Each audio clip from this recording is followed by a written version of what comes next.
the necessity of babies having natural, free, open space to explore, and explore in all planes, horizontally, on their tummy, on their back, on their sides, and to be able to explore their environment in all planes and upside down. They'll put them, but they will put themselves in that position, and they will push with their feet against the side of the wall of the crib. Why is that important? Because there are primary reflexes, some people call them primitive reflexes, which are reflexes that God gave us into our system in order for our protection and survival. Babies are born with them. You see them in all mammals.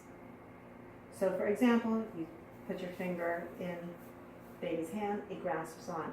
Same thing with putting your finger right underneath the toes of a baby. It will grasp on, around. That's to hold on. You see mammals that carry their young, they're holding on with their hands and their feet, and babies will too. And you'll see a baby that is starting to reach out, but they'll still have their hand over here, they'll still be grabbing, because they need to know that they're safe. And when there's a toddler, the toddler may reach out, but they'll still be clinging on. They just want to know that they're anchored for safety. So the pushing of the feet, for example, against the surface, continuously, against the side of a crib or a wall, is trying to integrate a trunk extension and activate that trunk extension where they actually have their trunk fully extended, with the lower half of the trunk going down, the upper half coming up, and it's the baby's way of saying, I'm working on this, I'm working on it naturally, and the way they move is rhythmical. Babies move very, very rhythmically, and they don't have a lot of endurance.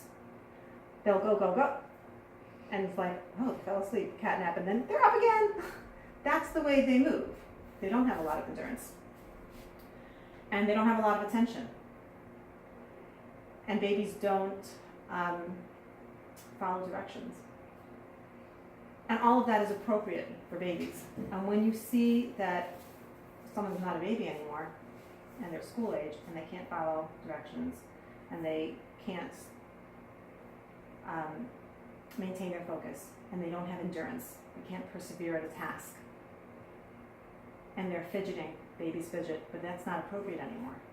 Because what was appropriate and totally normal behavior for a child that is a year and below, and maybe even, you would say, sometimes 3 years and below, neurologically, in their nervous system, in their brain-body system, is no longer appropriate. We know that there still are these primary reflexes that are hanging around. So where are these primary reflexes in the brain?